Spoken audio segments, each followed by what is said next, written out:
महाराष्ट्र कुळ कायद्यानुसार नियमावली आहे, परप्रांतीयांना शेतकरी असल्याशिवाय राज्यात जमीन घेता येत नाही।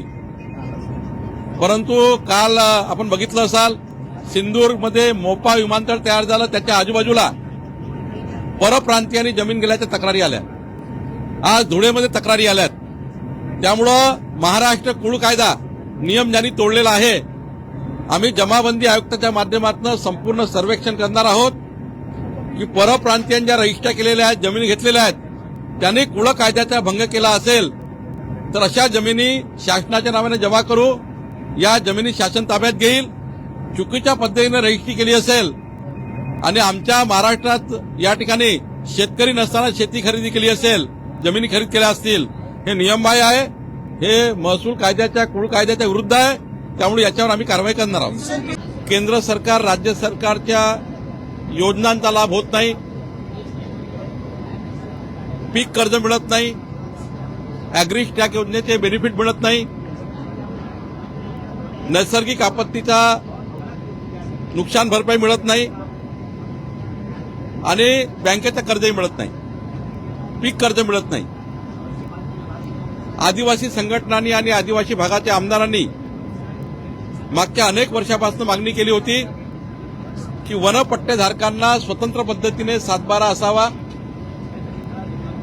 माननीय मुख्यमंत्री देवेंद्र फडणवीसजींनी माझ्या अध्यक्षतेखाली एक समिती तयार केली होती आणि मला सूचना दिल्या होत्या की आदिवासी पट्टेधारकांना त्यांना सर्व योजनांचा लाभ मिळाला पाहिजे, याकरता गाव नमुन्यामध्ये सुधारणा करा।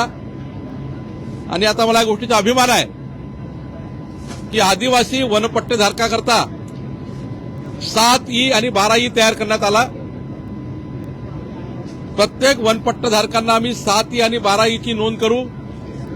त्यामध्ये वनपट्टाधारकाची नोंद आल्यानंतर आता या 2 लाख कुटुंबांना सर्वच योजना लागू होणार आहे। या कुटुंबांना शेतीचं कर्ज मिळेल, केंद्र सरकारच्या राज्य सरकारच्या योजना मिळेल आणि त्यामुळे आदिवासी भागातील सर्व वनपट्टेधारकांना माझी विनंती आहे, आम्ही लवकरच त्याचा भूमी अभिलेख करणार आहोत, मोजणी करणार आहोत आणि आता एक मोठा अधिकार आता आदिवासी भागातील वनपट्टेधारकांना मिळणार। वनपट्टेधारकाकरता स्वतंत्र 7E आणि 12E तयार करण्यात आलेला आहे आणि हा निर्णय आदिवासींच्या कुटुंबांना अत्यंत सक्षम करणारा निर्णय आहे, त्यांना स्वामित्व देणारा निर्णय आहे आणि त्यामुळं आदिवासी शेतकरी कुटुंब हे सक्षमीकरणाकडे जाणार आहे। माननीय मुख्यमंत्री देवेंद्र फडणवीसजींचं सरकार, आमचं सरकार, या सरकारने आदिवासी भागातल्या जनतेला, शेतकऱ्यांना जो विश्वास दिला होता, आता वनपट्टेधारकांना 7E आणि 12E नमुना मिळाल्यामुळं आता हा संघर्ष संपणार आहे आणि एक मोठा फायदा राज्याच्या शेतकऱ्याला होणार आहे।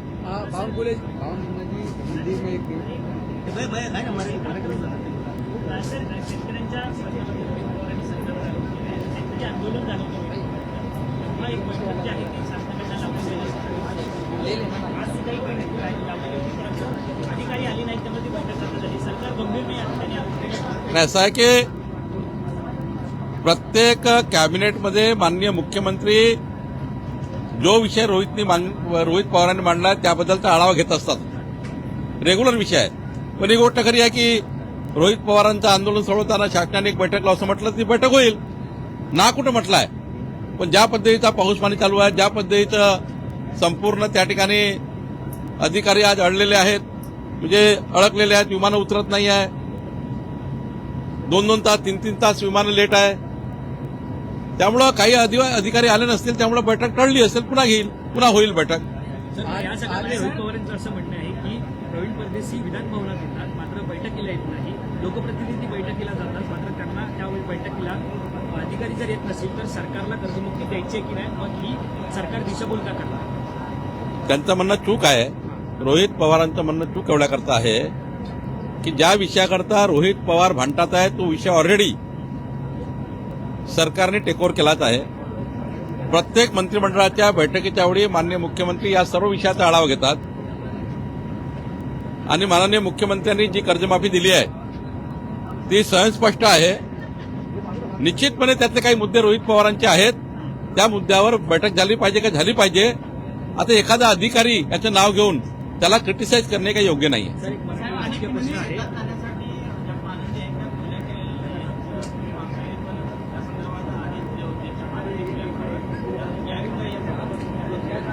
राज्यातल्या शेतकऱ्यांना माझं आव्हान आहे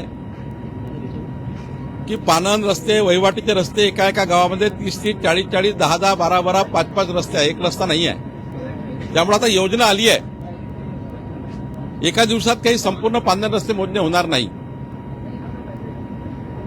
पण सरकारने हे भूमिका ठरवली आहे. त्याकरता आम्ही डॅशबोर्ड तयार केलेला आहे, वॉर रूम तयार करतो आहे आणि सर्व शेतकऱ्याचे पानन रस्ते मोकळे झाले पाहिजे, त्याचं सीमांकन झालं पाहिजे, शेतकऱ्याच्या पानन रस्त्याला क्रमांक दिले गेले पाहिजे आणि हे सर्व झाल्यानंतर या पानन रस्त्याच्या बांधकामाकरता निधी जसे 1,000 कोटी यावर्षी आम्ही दिले. आता हा निर्णय फार मोठा आहे, एका दिवशी संपणारा नाही आहे. त्यामुळे या 5 वर्षाच्या कार्यकाळामध्ये बऱ्यापैकी आमचं हे काम पूर्ण होईल. 100 वर्षापासून वाट पाहणारा शेतकरी आज या निर्णयामुळे पुढे जाणार आहे. शेवटी इतके पानन रस्ते मोकळे करायचे आहे, वहिवाटीचे वाद संपवायचे आहे, अतिक्रमणं काढायचे आहेत, अतिक्रमण काढून दोन्ही बाजूला झाडं लावायचे आहेत. त्यामुळे मोठा निर्णय आहे. त्यामुळे जसं जसं असं पुढे जाऊ, पण माननीय सर्व लोकप्रतिनिधीला पंचायत ते पार्लमेंटपर्यंत सर्व लोकप्रतिनिधीला माझी विनंती आहे की आपापल्या गावाच्या बैठका लावून सर्व आमचे भूमी अभिलेखचे अधिकारी घेऊन तहसीलदार आणि पानन रस्त्याच्या संपूर्ण विषयाकरता त्या भागाच्या आमदाराच्या अध्यक्षतेखाली सर्व अधिकारी काम करणार आहे.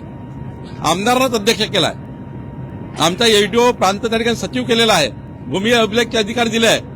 त्यामुळे काम मोठं आहे, थोडा वेळ लागेल, पण सरकारची भूमिका स्पष्ट आहे की मुख्यमंत्री बळीराजा पानन रस्ते योजनेमध्ये शेतकऱ्यांना संपूर्ण रस्ते मोकळे झाले पाहिजे, शेतकऱ्यांची 4 चाकी गाडी शेतात गेली पाहिजे, याकरता आमची भूमिका आहे. सर, राजकीय प्रश्न एक आहे. डोंबिवलीमध्ये नगरसेवक शिवसेना शिंदे गटाचे त्यांच्याकडून डॉक्टर महिलेला मारहाण होते आणि तो व्हिडिओ सध्या सोशल मीडियावरती व्हायरल होतोय. कारवाई महायुती सरकारकडून या महायुतीकडून काय असणार आहे? नाही, नक्कीच त्या ठिकाणी त्या महिलेने तक्रार दिली असेल तर ज्या तक्रारीत जे म्हटलं गेलं आहे त्याप्रमाणे गुन्हे दाखल झालेच पाहिजे. भाजप असो की राष्ट्रवादी असो की शिवसेना असो, हा काही पक्षाचा प्रश्न नाही आहे.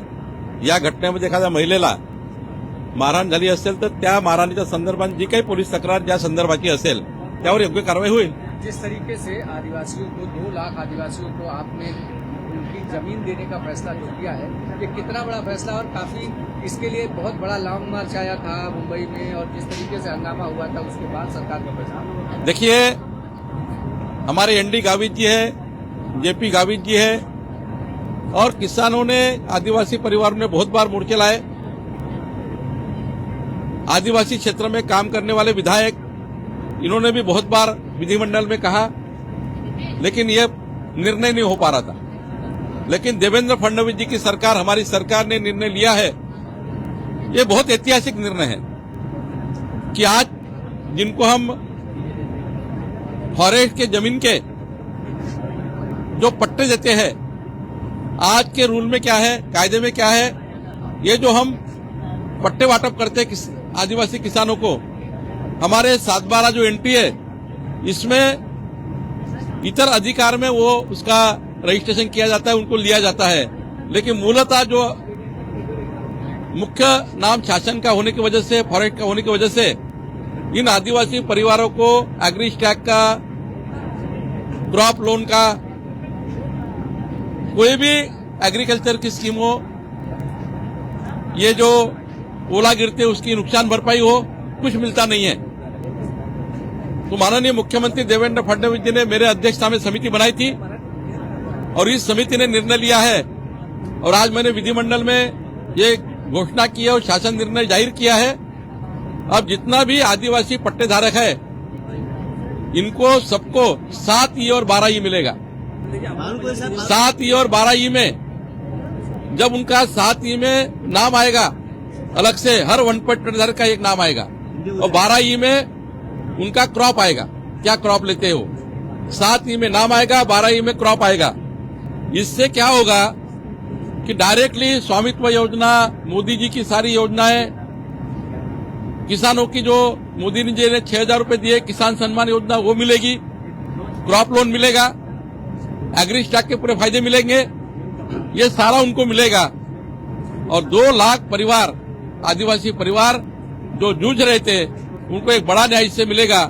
आज से ही शासन निर्णय इशू कर दिया गया है और ये निर्णय का तुरंत हमारे सारे तलाठी है, हमारे सारे वहां लोकल ऑफिसर्स है, रेवेन्यू ऑफिसर्स है, ये फटाफट इसका फॉरेस्ट के जो पट्टे हैं इसकी 7E और 12E बनाएंगे और आदिवासी परिवारों का एक बहुत बड़ा एक जो रुका हुआ एक उनके जीवन की समृद्धि के ऊपर लेके जाने वाला निर्णय वो सरकार ने लिया है। अरुण जी, मुंबई महानगरपालिका हो, देश की बड़ी महानगरपालिका है, पुणे है, पिंपरी चिंचवड, ठाणे है, हर जगह पर पेड़ गिरने की घटनाएं लगातार हो रही है, उसकी जांच जारी है। आखिरकार जिम्मेदार किसे ठहराएंगे? जिम्मेदार के बजाय एक बार फॉरेस्ट का ऑडिट होना चाहिए। कोई झाड़ की एक उम्र होती है और वो झाड़ की उम्र के साथ साथ फॉरेस्ट ने ऐसे झाड़ों को निकालने के लिए परमिशन लेकर ये स्टेट वाइज एक मुहिम करनी पड़ेगी और स्टेट वाइड मुहिम करके इसको पूरी तरह से निष्कासित करना पड़ेगा। जो झाड़ गिर रहे हैं या नीचे से सूख गए हैं, कल वो गिरने वाला ही है, तो आने वाले दिनों में एक ऑडिट करना चाहिए सारे जो रास्ते के पेड़ों का, कम से कम रास्ते के पेड़ों का ऑडिट होना चाहिए। तो निश्चित रूप से मैं फॉरेस्ट मिनिस्टर हम बैठेंगे, क्योंकि कोई भी झाड़ निकालना है, तोड़ना है तो फॉरेस्ट की परमिशन चाहिए। तो फॉरेस्ट ने सुमोटो एक इस साल में हम एक प्लान करेंगे कि जिन झाड़ों की उम्र हो गई है, जो झाड़ों को लेकर कोई नीचे में वो गिरने जा रहे, ऐसा एक कोई हमने उसका परीक्षण किया।